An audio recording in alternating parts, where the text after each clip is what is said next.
Good afternoon students, स्वागत है आप सबका हमारे यूट्यूब चैनल पर जिसका नाम है सौरभ क्लासेस फॉर हिस्ट्री।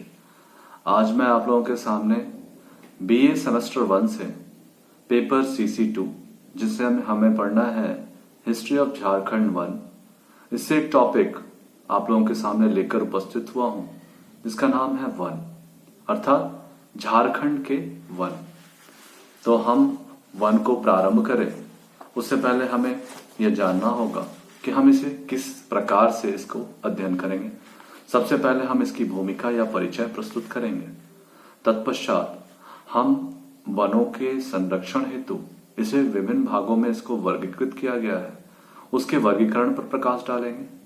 तत्पश्चात जलवायु और वृक्षों के आधार पर वनों का वर्गीकरण करेंगे और उसके बाद हम वनों की संपदाओं पर एक विस्तृत विवरण प्रस्तुत करेंगे। तत्पश्चात हम वन नीति के विषय में और अंततः हम उसके निष्कर्ष पर प्रकाश डालेंगे। तो चलिए बिना किसी देरी से हम अपने विषय को प्रारंभ करते हैं। प्रकृति द्वारा झारखंड को बहुमूल्य उपहार प्राकृतिक वनों के रूप में मिला है। वन प्राकृतिक वनस्पतियों का भंडार होता है, लेकिन लोगों ने इस अमूल्य धरोहर के महत्व को पूरी तरह से नहीं समझा और इसे नष्ट करना प्रारंभ कर दिया। झारखंड में जंगलों के साथ छेड़छाड़ का काम अधिकाधिक मात्रा में 2 बार प्रारंभ हुआ। प्रथम उस समय जब जंगलों का सर्वाधिक छेड़ा गया, जब इस जनशून्य क्षेत्र में मानव का प्रथम प्रवेश हुआ, अर्थात आदिवासियों का प्रवेश। यहां सर्वप्रथम माना जाए तो यहाँ के जंगलों को काटकर बसने के लिए स्थान बनाना इन्हीं लोगों के द्वारा सर्वप्रथम प्रारंभ किया गया। अगर झूम कृषि के लिए जंगलों को साफ करना पड़ा होगा तो बाद में भी स्थायी कृषि के लिए इस क्षेत्रों में खुटकुट्टी की गई होगी। दूसरी बार वनों में सर्वाधिक हस्तक्षेप हम देखते हैं अंग्रेजों के द्वारा हुआ, जब विकास के लिए रेल मार्गों के उपयोग के लिए, लकड़ी और खेती के लिए अतिरिक्त भूमि बढ़ाने के लिए जंगलों को काटा गया, खनन उद्योगों के प्रारंभ किया गया और इसके कारण भी जंगलों का बहुत ज्यादा नाश किया गया। उद्योग लगाने, सड़क बनाने और शहरों को बसाने के लिए अंग्रेजों की भूमिका से इनकार नहीं किया जा सकता। तो निश्चय ही वनों के विनाशक के रूप में हम इन्हें चिन्हित कर सकते हैं। आज भी अवैध रूप से चोरी करके लकड़ी काटी जा रही है, जिससे वनों को बहुत नुकसान पहुंच रहा है। पशुओं के से लेकर मानव तक का चारागाह बन चुका झारखंड का वन क्षेत्र लगभग नष्ट हो चुका है। फिर भी कुछ जंगल अभी भी ऐसे हैं जहां सूरज की रोशनी नीचे नहीं पहुंचती। सारंडा, पोराहाट आदि के जंगल इसके महत्वपूर्ण उदाहरण माने जा सकते हैं। झारखंड के 2360.54 हेक्टेयर में वन क्षेत्र है, जो कुल क्षेत्रफल का 29.62% है। वन अनुमंडल एवं जिला में वन क्षेत्र के आंकड़े स्पष्ट करते हैं कि यहाँ वनों का समान वितरण नहीं है।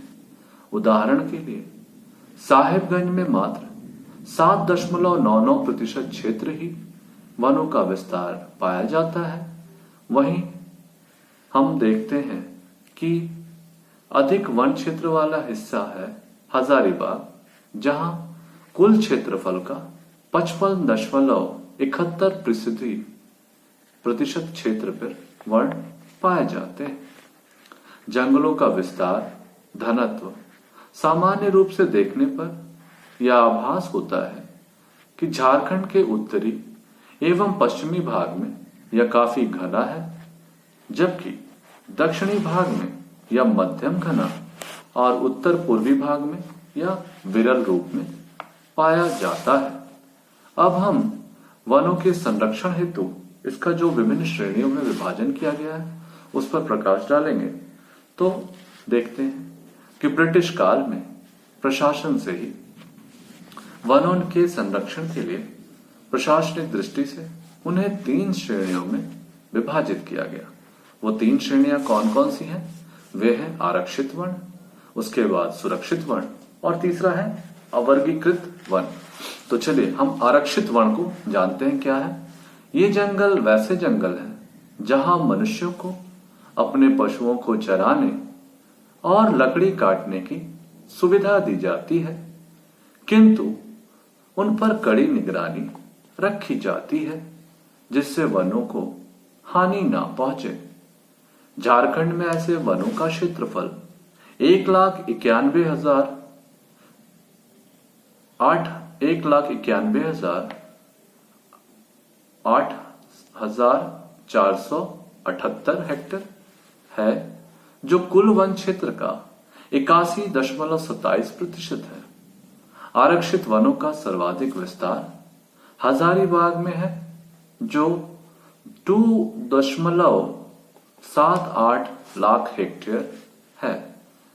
ऐसे जंगलों का विस्तार प्रत्येक क्षेत्र में अधिक होना चाहिए, क्योंकि इन्हीं वन क्षेत्रों से आम जनता का सीधा संबंध बना रहता है, जिससे उनकी आर्थिक एवं सामाजिक स्थिति प्रभावित होती है।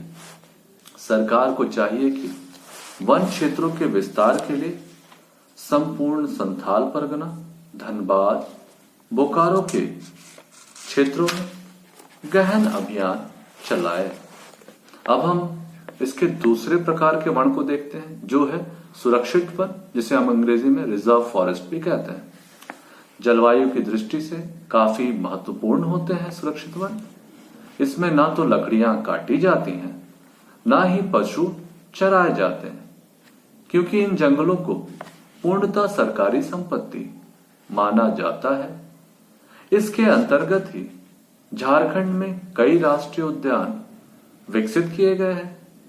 सबसे बड़ा वन क्षेत्र पोराहाट और कोल्हान सुरक्षित वन क्षेत्रों का है। राजमहल क्षेत्र और पलामू के जंगल भी सुरक्षित वनों के अंतर्गत आते हैं। प्रायः सभी जिलों में इसके विस्तार हैं, लेकिन इनका विस्तार आरक्षित वनों की तुलना कम है। सुरक्षित वनों का क्षेत्रीय वितरण प्रकट करता है कि इसका सर्वाधिक विस्तार पश्चिम सिंहभूम में है, जो 1,97,669 हेक्टेयर क्षेत्र में विस्तृत है। सुरक्षित वनों का जहां ज्यादा विस्तार है, उन क्षेत्रों में पूर्वी सिंहभूम, पलामू, रांची, लातेहार, कोडरमा, दुमका, गुमला, गिरिडीह, हजारीबाग, देवघर आदि मुख्य हैं। साहेबगंज और गढ़वा में इसका क्षेत्रफल नगण्य है, जबकि बोकारो में यह 0 दर्ज किया जाता है। और जो तीसरे प्रकार के वन हैं, उन्हें हम अवर्गीकृत वन, जिसे हम इंग्लिश में अनक्लासिफाइड फॉरेस्ट भी कह सकते हैं। इसे सुरक्षित या अवर्गीकृत वन को हम स्वतंत्र वन भी कहते हैं। ये वैसे वन होते हैं जो सुरक्षित और आरक्षित वनों के अतिरिक्त होते हैं। इनमें लकड़ी काटने के लिए और पशुओं को चराने के लिए सरकार की ओर से कोई प्रतिबंध नहीं होता, लेकिन सरकार इसके लिए शुल्क लेती है। झारखंड में ऐसे वन क्षेत्र 3,349 हेक्टेयर में फैले हुए हैं, जो संपूर्ण वन क्षेत्र के मात्र 0.14% है। ऐसे वनों का सर्वाधिक विस्तार साहेबगंज में है, जहां 2,276 हेक्टेयर क्षेत्र में ये वन अवर्गीकृत या फैले हुए हैं। अब इन उपयुक्त वर्गीकरण के स्थान पर संविधान के द्वारा निम्न वर्गीकृत वनों को स्वीकृत किया गया है, अर्थात जो अंग्रेजों के द्वारा 3 प्रकार के वनों का विभाजन किया गया था, जिसमें आरक्षित वन, सुरक्षित वन और आवर्गीकृत वन थे। अब उनके स्थान पर संविधान के द्वारा राजकीय वन, जिसे हम स्टेट फॉरेस्ट भी कहते हैं, सामुदायिक वन, जिसे हम कम्युनिटी फॉरेस्ट भी कहते हैं, और व्यक्तिगत वन भी आते हैं। अब इनका विभाजन इन 3 आधारों पर किया जाता है। राजकीय वन पूर्णतः सरकारी नियंत्रण में रहते हैं। सामुदायिक वन स्थानीय नगर पालिकाओं या जिला परिषदों के अंतर्गत रहते हैं, और व्यक्तिगत वन व्यक्तिगत लोगों के अधीन होते हैं। अब हम जलवायु एवं वृक्षों के आधार पर वनों के प्रकार को देखेंगे। झारखंड में जलवायु और वृक्षों के आधार पर 3 प्रकार के वन प्रदेश मिलते हैं: शुष्क पतझड़ वन, शुष्क प्रायद्वीपीय साल वन और आर्द्र प्रायद्वीपीय शाल वन। ये 3 प्रकार के वनों की चर्चा एक एक करके करेंगे। पहला है हमारा शुष्क पतझड़ वन, जिसे हम ड्राई डेसिडियस फॉरेस्ट भी कहते हैं। शुष्क पतझड़ वन का तात्पर्य अल्प वर्षा वाले क्षेत्रों के वनों से है। इस प्रकार के वनों का विस्तार झारखंड के उत्तरी प्रदेशों में देखा जा सकता है, जिसमें उत्तरी गढ़वा, पलामू, चतरा जिला के क्षेत्र, उत्तरी हजारीबाग, कोडरमा, गिरिडीह और देवघर जिला के क्षेत्र तथा राजमहल पहाड़ी के पश्चिम ढाल वाले क्षेत्रों में पाए जाते हैं। इन क्षेत्रों में वार्षिक वर्षा 125 सेंटीमीटर से कम होती है। पतझड़ किस्म के छोटे छोटे वनों की यहाँ बहुलता है, जिसमें आंवला, सेमर, हर्रे, खैर, पलाश, महुआ, आसन आदि प्रमुख है। इनके साथ बांस, सबई, घास, खस आदि वनस्पतियां भी इस क्षेत्र में मिलती हैं। ऐसे जंगल प्रायः गहरी घाटी क्षेत्रों में अधिक सघन होते जाते हैं, जिससे कहीं ये अधिक दुर्गम हो जाते हैं। ठीक इसके विपरीत ऊंचे भूभागों में या अपेक्षाकृत शुष्क भागों में इनकी सघनता कम होती है तथा छोटे एवं घास वनस्पतियों की अधिकता देखी जाती है। अब हमारा जो दूसरा वन है उसका नाम है शुष्क प्रायद्वीपीय साल वन, जिसको हम लोग ड्राई पेनिनसुलर साल फॉरेस्ट भी कहते हैं। ऐसे वनों का विस्तार दक्षिणी हजारीबाग जिला या ऊपरी हजारीबाग पठार क्षेत्र, लातेहार जिला क्षेत्र के साथ रांची, बोकारो, धनबाद, जामताड़ा, लोहरदगा, गुमला और सिमडेगा के क्षेत्रों में विस्तृत है।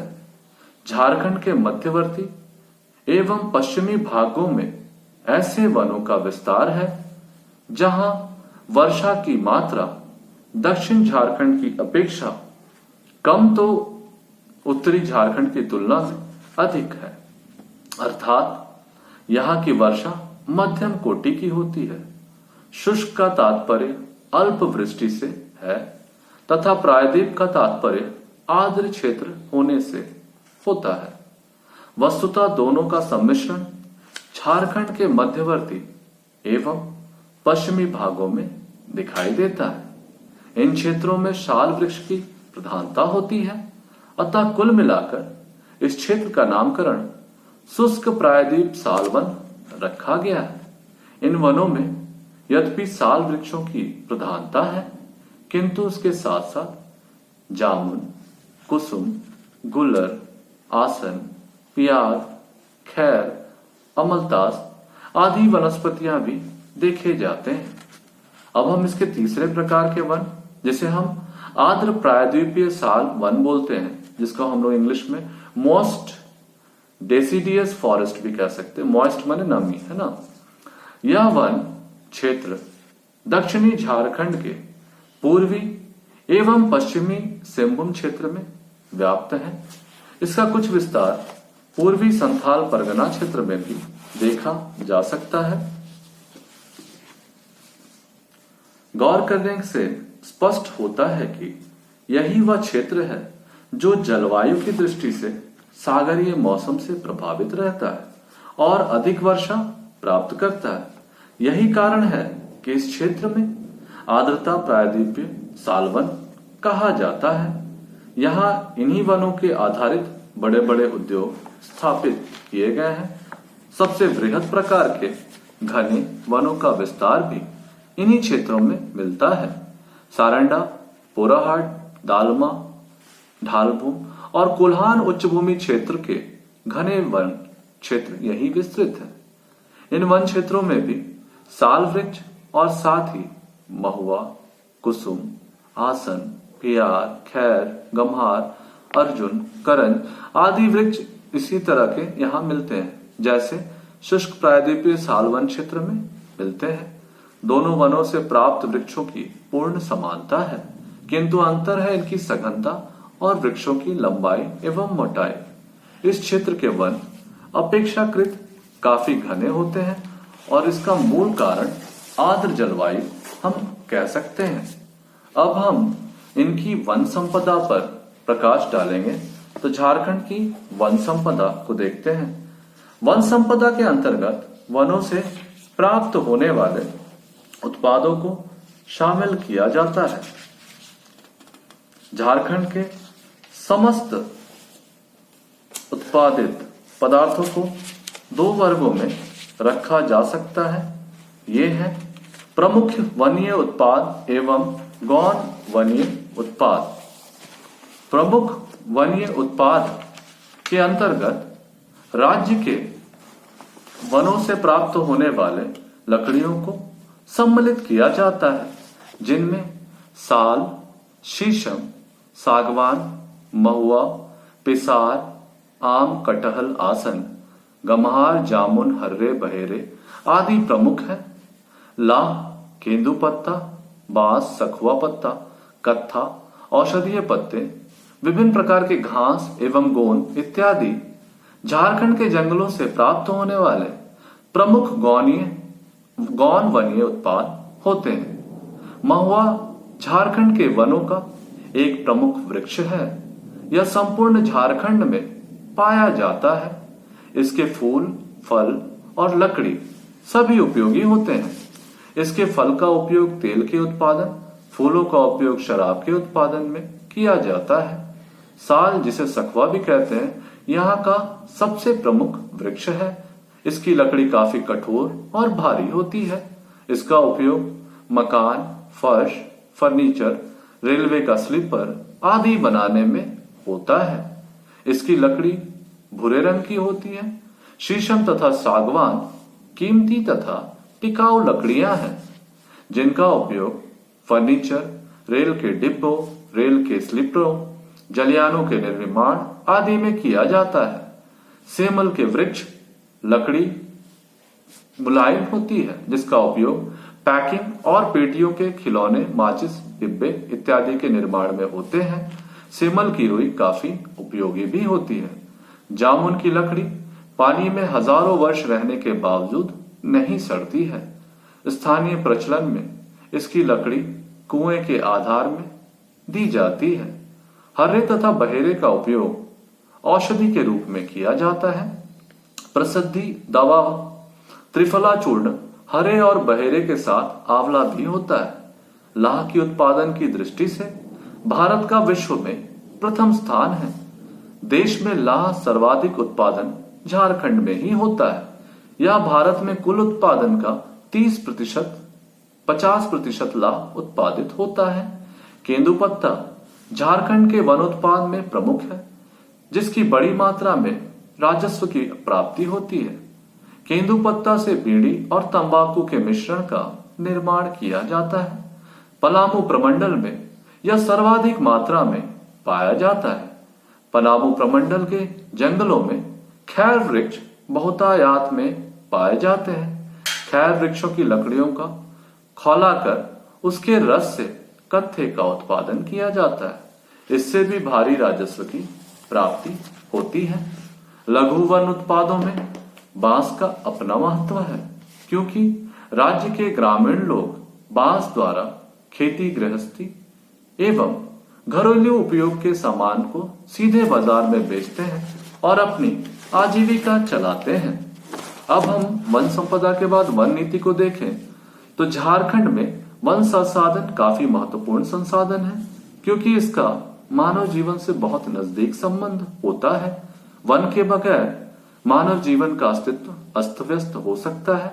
वनों का संबंध मृदा क्षरण, उर्वरता वृद्धि, जल स्तर को ठीक बनाए रखने, तापमान नियंत्रित करने, पर्यावरण को शुद्ध रखने, वर्षा को आकर्षित करने से लेकर प्राकृतिक सौंदर्य को बनाए रखने तक यह मानव की मदद करता है।